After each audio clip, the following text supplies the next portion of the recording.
You are standing on the deck of the most luxurious ship ever built.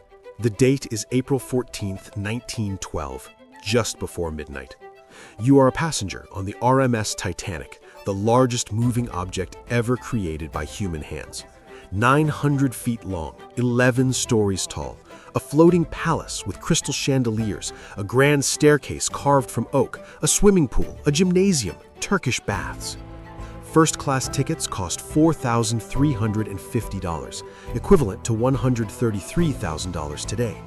You paid that price because you were promised the safest, most advanced ship in the world, Unsinkable. That is what they called it, Unsinkable. You feel the impact, a shudder, not violent, almost gentle, like the ship brushed against something. Most passengers do not even wake up.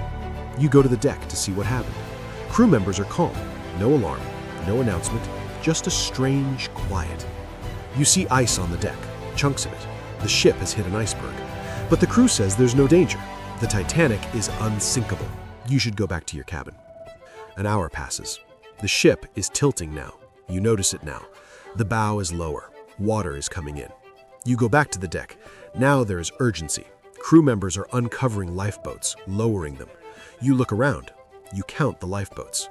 20. That is all. You do a mental calculation. There are over 2,000 people on this ship. 20 lifeboats. You realize there is not enough room, not even close. You try to get into a lifeboat. The crew stops you. Women and children first. You watch as lifeboats are lowered into the freezing black water, half empty. The crew does not know how many people each boat can hold. They're launching boats with 20 people that could carry 65. You are still on deck. The ship is tilting steeper now. The lifeboats are running out. You hear screaming from below. Third-class passengers trying to get up, but the gates are locked. Crew members are keeping them down there. First class evacuates first, then second. Third class waits. The last lifeboat is gone. You are still on deck. So are 1,500 other people. The ship is vertical now. You are holding onto a railing. The water is rising. It is 28 degrees Fahrenheit. If you go into that water, you have 15 minutes before hypothermia kills you, maybe less. The ship breaks in half. You are thrown into the ocean. The cold hits like a knife. You cannot breathe. You cannot think. You hear screaming all around you. 1,500 people in the water. And then, slowly, the screaming stops. This is not a hypothetical scenario. This happened. April 15th, 1912, the RMS Titanic sank. 1,500 people died. But here is what will make you furious. The ship had capacity for 2,224 passengers and crew. There were lifeboat spaces for 1,178 people, less than half. The company that built the Titanic, White Star Line, knew this. They chose not to add more lifeboats. Why? Because additional lifeboats would clutter the first-class promenade deck. The designer wanted 64 lifeboats, enough for everyone. The company cut it to 20 to keep the deck looking elegant. 1,500 people died, not because the ship hit an iceberg. That was survivable. They died because a company decided that a beautiful deck mattered more than enough lifeboats. Welcome to If History Repeats. Today, we go back to April 14th, 1912, to the unsinkable ship that sank, the missing lifeboats that cost 1,500 lives, and the company that chose aesthetics over safety. And then we ask, has the cruise industry learned? Or do modern ships still prioritize profit and appearance over passenger lives? Let's begin. The RMS Titanic was owned by the White Star Line, a British shipping company competing for dominance in transatlantic passenger travel. In 1912, the competition was brutal. Whoever built the biggest, fastest, most luxurious ship would win the wealthiest passengers. White Star Line decided to build 3 massive sister ships, Olympic, Titanic, and Britannic. The Titanic was the crown jewel, the largest ship ever built, marketed as unsinkable due to its watertight compartments and advanced design. But there was a problem. British maritime regulations required ships to carry lifeboats based on tonnage, not passenger capacity. The laws were written in 1894 when the largest ships were under 10,000 tons. The Titanic was 46,000 tons. The regulations had not been updated. Technically, the Titanic only needed lifeboat capacity for 1,000 people.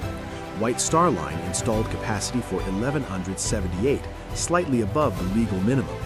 They were proud of this. They exceeded requirements. But the ship's designer, Thomas Andrews, knew this was insane. He proposed 64 lifeboats, enough for everyone on board with room to spare. White Star Line chairman J. Bruce Ismay rejected the proposal. 64 lifeboats would take up too much space on the first-class promenade deck. Wealthy passengers paid for an elegant, unobstructed view of the ocean. Rows of lifeboats would ruin the aesthetic. So Ismay cut it to 20 lifeboats, the legal minimum. Aesthetics over safety. April 10, 1912. The Titanic departs Southampton, England on its maiden voyage to New York. On board, 2,224 people.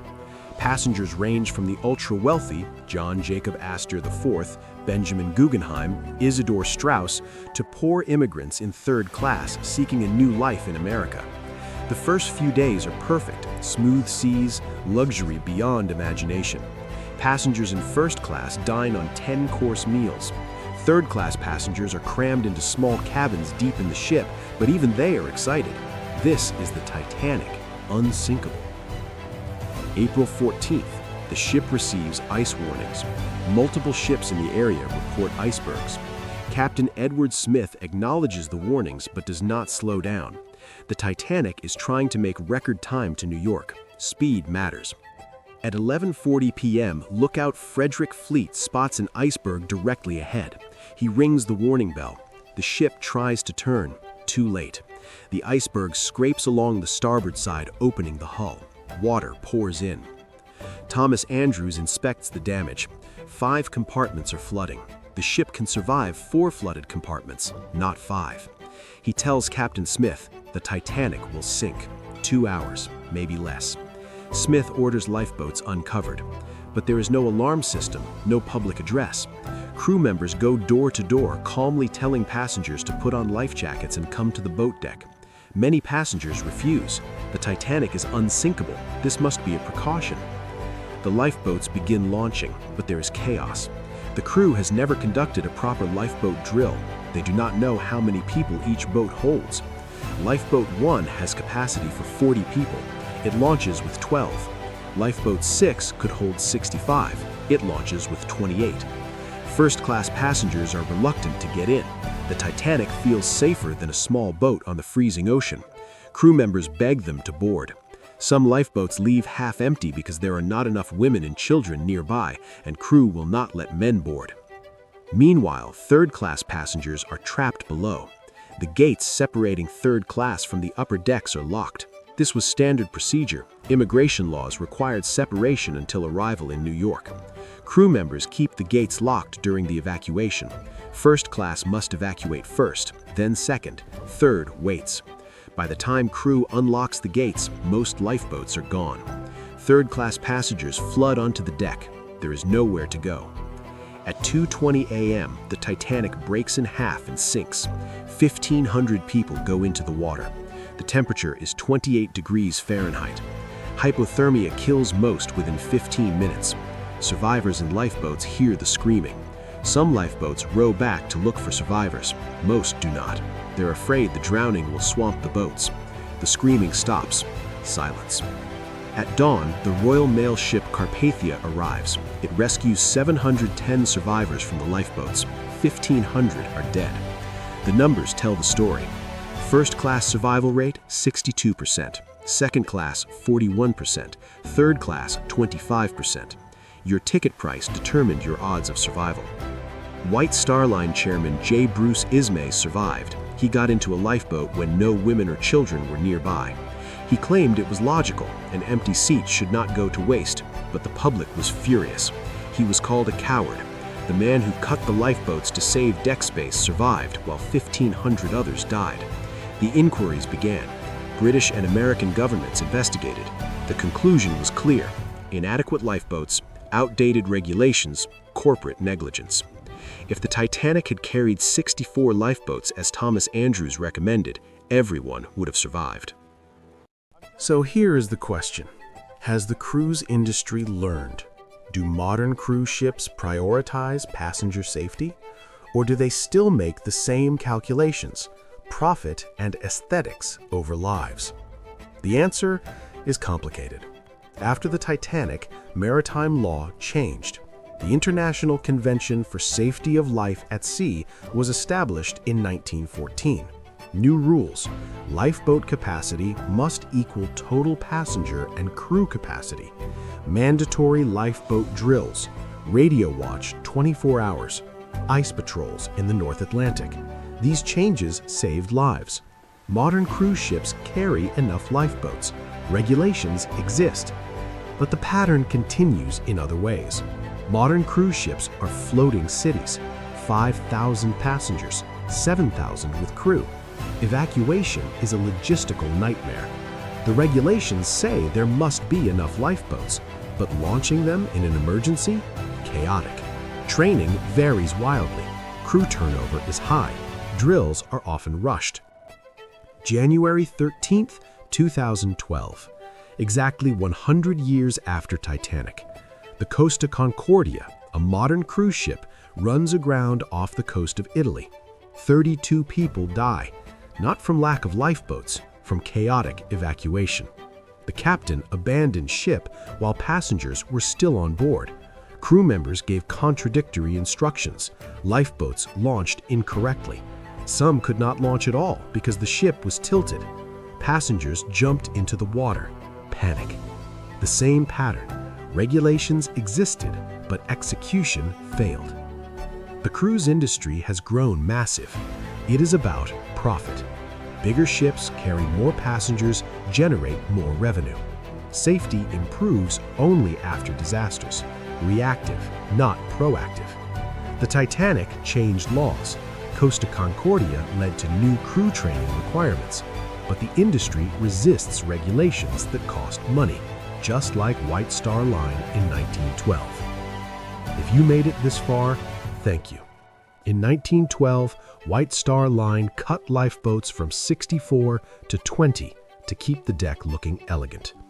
1,500 people died in freezing water because a company chose aesthetics over safety. The designer knew. He warned them. They ignored him.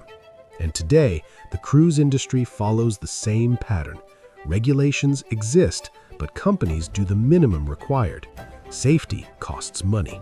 Profit comes first. The Titanic was not a freak accident. It was a business decision. Share this with someone who refuses to look away. Subscribe if you have not. Every episode of If History Repeats asks, what if it happened again? Next episode, Strasbourg, 1518, July. A woman named Frau Trofea steps into the street and begins to dance. She does not stop. For days she dances. Then others join her. 10 people, then 30, then 100. 400 people dancing in the streets, non-stop for weeks. Many collapse from exhaustion. Some die. Doctors are baffled. Priests call it divine punishment. No one knows what is happening. Is it mass poisoning? Ergot fungus in the bread causing hallucinations? Mass hysteria? A psychological epidemic? To this day, no one knows for sure. But here is the disturbing part. It keeps happening. Dance marathons, laughing epidemics, mass fainting in schools, social contagion spreading through communities like wildfire. If it happened in 1518, could it happen now? In the age of social media and viral trends, are we more vulnerable than ever? I am If History Repeats, and history always has something to say.